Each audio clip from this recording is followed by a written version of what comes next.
नमस्कार दोस्तों, मेरा नाम रिचा है और आप सबका एक बार फिर से स्वागत है मेरे चैनल जियो नेक्ट्रा में। दोस्तों, आपने कभी नोटिस किया है कि जब भी अमेरिका को अपनी ताकत दिखानी होती है, इंडिया का नाम जरूर आता है, लेकिन जब भी बात चाइना की होती है, जो कि अमेरिका का असली राइवल है, वहां अमेरिका चुप हो जाता है। आखिर ऐसा क्यों?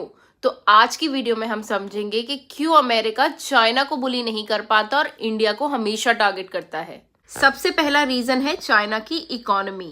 दोस्तों, चाइना दुनिया की सेकंड लार्जेस्ट इकोनॉमी है और मैन्युफैक्चरिंग हब भी।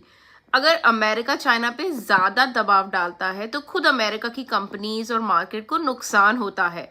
वॉलमार्ट से लेके एप्पल तक सबकी सप्लाई चेन चाइना से जुड़ी है, इसीलिए अमेरिका चाइना को ओपनली चैलेंज नहीं कर पाता। दूसरा रीजन है चाइना की मिलिट्री पावर। चाइना के पास दुनिया की सबसे बड़ी स्टैंडिंग आर्मी है और न्यूक्लियर वेपन्स भी।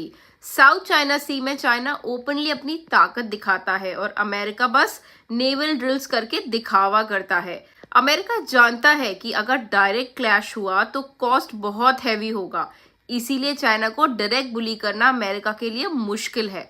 अब हम बात कर लेते हैं ग्लोबल इन्फ्लुएंस एंड इन्वेस्टमेंट्स की। चाइना ने बेल्ट एंड रोड इनिशिएटिव्स के थ्रू एशिया, अफ्रीका और यूरोप में अपनी इन्वेस्टमेंट्स कर रखी हैं। आज अफ्रीका के कई देश चाइना के लोन पे चल रहे हैं। अगर अमेरिका चाइना से पंगा लेता है तो उन कंट्रीज का सपोर्ट भी खो देगा। यही इन्फ्लुएंस चाइना को एक शील्ड देता है। अब हम बात कर लेते हैं इंडिया की। इंडिया एक डेवलपिंग कंट्री है। हालांकि इंडिया की इकोनॉमी ग्रो कर रही है, लेकिन आज भी अमेरिका के कंपैरिजन में ये छोटी है।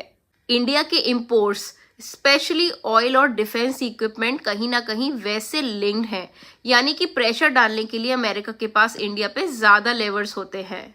दोस्तों, अमेरिका बहुत अच्छे से जानता है कि इंडिया एक डेमोक्रेटिक कंट्री है और डेमोक्रेटिक कंट्री पे दबाव डालना आसान होता है क्योंकि वहां पब्लिक ओपिनियन मैटर करती है। अगर सैंक्शंस लग जाएंगे, वीजा रेस्ट्रिक्शंस आ जाएंगे तो इंडिया की पॉलिटिक्स पे इफेक्ट पड़ता है। और वहीं चाइना में डिक्टेटरशिप है और अमेरिका की क्रिटिसिज्म से वहां कोई फर्क नहीं पड़ता, किसी को कोई असर नहीं पड़ता। और दोस्तों, ये बात तो सबको पता है कि अमेरिका ने यूक्रेन एंड रशिया के वॉर के टाइम इंडिया को टारगेट किया है और बार बार इंडिया को प्रेशराइज करा कि हम रशिया से ऑयल ना खरीदें।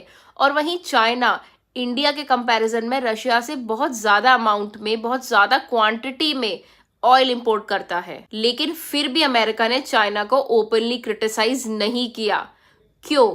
क्योंकि अमेरिका को पता है कि चाइना से पंगा लेना खतरे से खाली नहीं है, दोनों लेवल्स पे, मिलिट्री एंड फाइनेंशियल। दोस्तों, एक और रीजन है जो है परसेप्शन। अमेरिका को लगता है कि इंडिया अपनी फॉरेन पॉलिसी में फ्लेक्सिबल है, कभी अमेरिका के साथ, कभी रशिया के साथ। इसीलिए अमेरिका समझता है कि इंडिया को प्रेशर में लाकर अपनी तरफ खींचा जा सकता है, लेकिन चाइना एकदम रिजिड स्टैंड रखता है, अमेरिका की तो सुनता ही नहीं। और दोस्तों, अमेरिका को बहुत अच्छे से पता है कि अगले 20 साल में अगर कोई कंट्री चाइना को चैलेंज करने की दम रखती है तो वो है इंडिया। और इसीलिए अमेरिका इनडायरेक्टली इंडिया को टारगेट करता है, जिससे कि इंडिया की ग्रोथ को रोक पाए, यानी इंडिया को दबाव में लाकर अपने स्ट्रैटेजिक गोल्स को फुलफिल करना। तो दोस्तों, सिंपल सी बात है कि अमेरिका चाइना को इसलिए ओपनली बुली नहीं कर पाता क्योंकि चाइना के पास economic, military and global influence की ताकत है। लेकिन इंडिया को टारगेट करना इजी लगता है अमेरिका को, क्योंकि हम एक डेमोक्रेसी में है, डेवलपिंग फेज में है और यूएसए जानता है कि यहाँ पर दबाव डालने का असर ज्यादा होगा। लेकिन हमेशा याद रखिए, इंडिया अपनी ताकत और ग्लोबल पोजीशन के साथ धीरे धीरे एक ऐसी पावर बनता जा रहा है जो किसी भी प्रेशर को झेल सकता है। So this is what I think. ये मेरा एनालिसिस है। अगर आपको मेरी वीडियो अच्छी लगी हो तो मेरे चैनल को प्लीज सब्सक्राइब करें। Thank you so much and see you soon in the next video.